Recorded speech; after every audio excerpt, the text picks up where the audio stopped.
को जैसे कि आप जानते हैं हमारी एक्सरसाइज 5.6 चल रही है। इसमें आज आपको पूर्व में भी इसके 2-3 वीडियो बन चुके हैं जो एक्सरसाइज प्राचलिक रूप में जो समीकरण होते हैं प्राचल रूप में उसके आप वीडियो पूर्व में देख चुके हैं। उसी के एक्सरसाइज के हमने आज 2 प्रश्न लिए हुए हैं और ये परीक्षा की दृष्टि से बहुत महत्वपूर्ण है। और पहले प्रश्न में आपको dy/dx ज्ञात करना है और दूसरे प्रश्न में आपको सिद्ध करना है। तो हम सबसे पहले पहला प्रश्न लिखेंगे। क्योंकि ये प्राचल रूप का समीकरण है, इसमें क्या होता है जो हमारे x और y है वो आपस में डायरेक्ट रिलेटेड ना होकर एक तीसरे वेरिएबल के रूप में रिलेटेड होते हैं। तो इनके रिलेशन से जो रिलेटेड होते हैं तो उसी हिसाब से हमको dy/dx ज्ञात करना पड़ेगा। तो देखते हैं कैसे इसका सॉल्यूशन निकलेगा। तो आपको क्या दिया है, पहला x बराबर a cos t plus log tan t/2 आपको दिया हुआ है। तो आप देखेंगे क्योंकि t है तो हम सबसे पहले dx/dt ज्ञात करते हैं। dx/dt ज्ञात करने के लिए क्या करेंगे, मैं अंदर मल्टीप्लाई नहीं कर रहा हूं, अदरवाइज वीडियो बहुत लंबा जाता है और प्रश्न बहुत लंबा चला जाएगा आपका। मैं सीधे सीधे dy/dt ऑफ cos t और dy/dt of log tan t/2 करके दिखा रहा हूं आपको। तो देखेंगे तो dx/dt जो आपका आएगा a cos t का dy/dt माइनस साइन t हुआ। अब आप जानते हैं log x का 1/x होता है तो log tan t/2 का 1/tan t/2 हो जाएगा। उसके बाद tan t/2 का भी करना पड़ेगा आपको। आप जानते हैं tan t/2 का dy/dt कितना हो जाएगा, sec² t/2 हो जाएगा। फिर t/2 का भी दोबारा करेंगे तो ये 1/2 आ जाएगा। अब आप देखेंगे यहाँ पर सरल करने के लिए इसको त्रिकोणमितीय रूप से सरल करना पड़ेगा। तो dx/dt का मान कितना आएगा, माइनस साइन t को हम ऐसे रहने देते हैं प्लस, अब देखेंगे आप 1/tan t/2 को सरल करने के लिए हम sin t/2 और cos t/2 के अनुपात में तोड़ सकते हैं इसको त्रिकोणमितीय अनुपात में। इस sec² t/2 को मैं 1/cos² t/2 लिख लेते हैं। 1/2 को हम अगर शुरुआत में लिख लें तो कोई हर्ज नहीं है। तो अब आप देखेंगे ये इससे कट जाएगा भिन्न और ये सिंप्लीफाई होकर क्या बन जाएगा, देखेंगे dx/dt बराबर a माइनस साइन t। अगर ये कट गया तो cos t/2 बचेगा तो उसका जो नेट यहां पर माना जाएगा 2 sin t/2 cos of t/2 आ जाएगा। अब आप जानते हैं 2 sin थीटा cos थीटा जो सूत्र होता है वो sin 2 थीटा का होता है, लेकिन ये हाफ एंगल है तो ये सूत्र बन जाएगा sin t का। तो dx/dt का मान यहां पर आ जाएगा a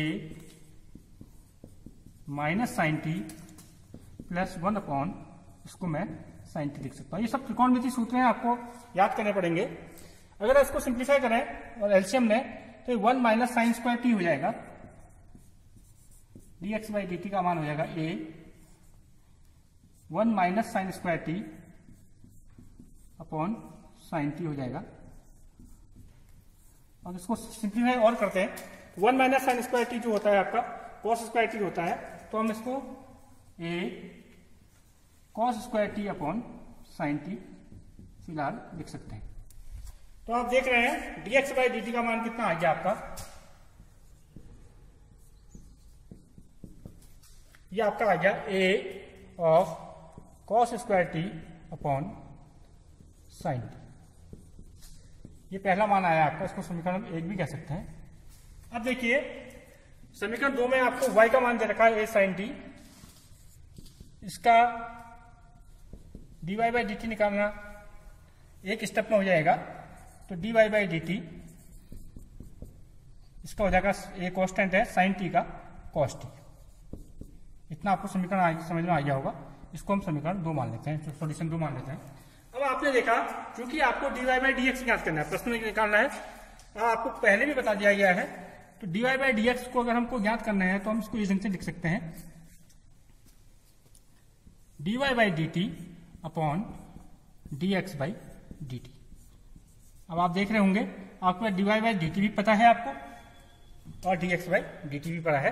अगर हम इसको सिंप्लीफाई करके हम मान रख दें तो dy/dt का मान है a of cos t upon इसका मान है अपॉन a खाली साइन टी है, a cos square T upon sine T इसका मान है। तो देखेंगे इससे ये एक बार कट जाएगा, ए से ए कैंसिल हो जाएगा, तो जो नेट रिजल्ट आएगा इसका sine t upon cos t आएगा। और आप जानते हैं sine t upon cos t जो होता है वो टेन टी होता है। इस प्रकार से जो आपका dy बाई डी एक्स आया वो आया आपका टेन टी। ये त्रिकोणमिति सवाल में, इन प्रश्नों में क्या है, सवाल dx बाई डी टी ज्ञात करने के साथ साथ त्रिकोणमिति कार्य ज्यादा है, इसलिए आपको इसकी प्रैक्टिस काफी करनी पड़ेगी। अब इसके बाद हम आते हैं अगले प्रश्न में। प्रश्न संख्या अगला प्रश्न है 10वां प्रश्न। तो इसमें देखेंगे x बराबर रूट ऑफ ए की power sine inverse t, y बराबर ए की पावर कॉस इनवर्स टी दे रखा है, और d y by d x का मान आपने माइनस वाई बाई एक्स सिद्ध करना है या दर्शाना है। तो आप देखेंगे ध्यान से, आपको दिया है x बराबर ए की पावर साइन इनवर्स टी।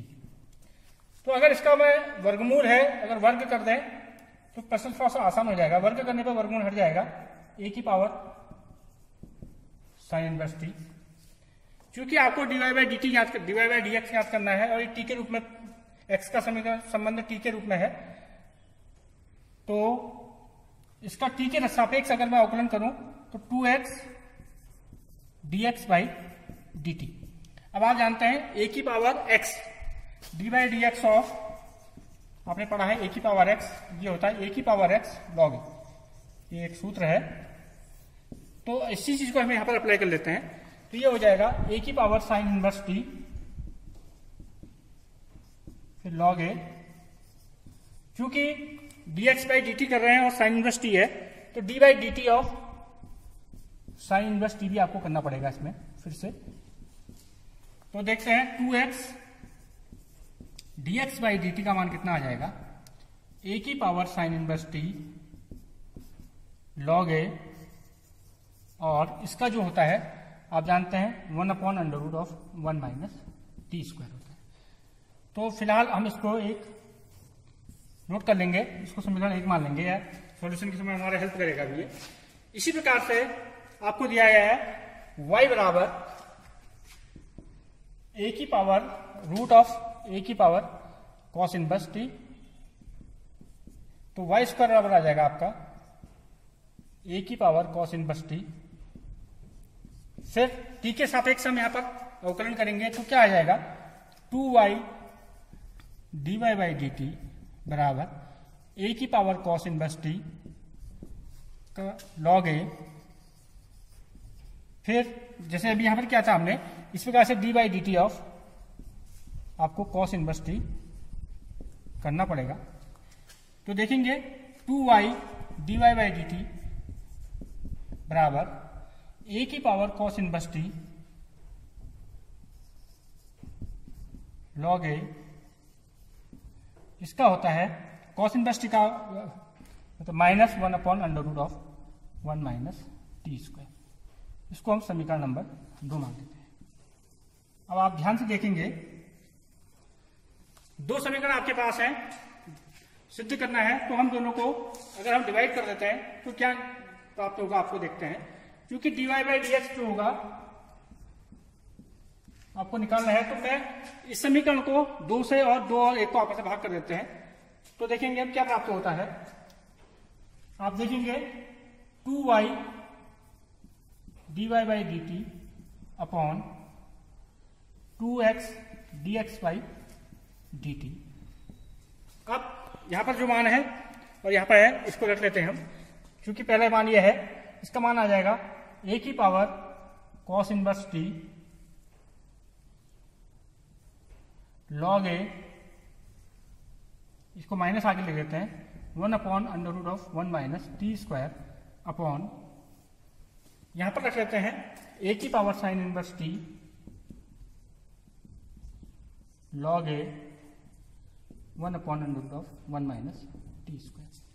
तो देखेंगे इसको सब सिंप्लीफाई करेंगे, ये कैंसिल हो जाएंगे, डी टी भी आपके कैंसिल हो गए, तो इसका मान जो आया y बट्टा x d y by d x बराबर log a कैंसिल हो गया, ये भी आपका कैंसिल हो जाएगा, और आपके पास बचेगा ए की पावर कॉस इनवर्स टी और ए की पावर साइन इनवर्स टी। अब आप जानते हैं ए की पावर कॉस इनवर्स टी का मान आपने वाई स्क्वायर निकाला था और इसका मान आपने एक्स स्क्वायर निकाला था। तो ये मान हम सीधे सीधे यहां रख देंगे, तो इसका मान आ जाएगा y square upon x square.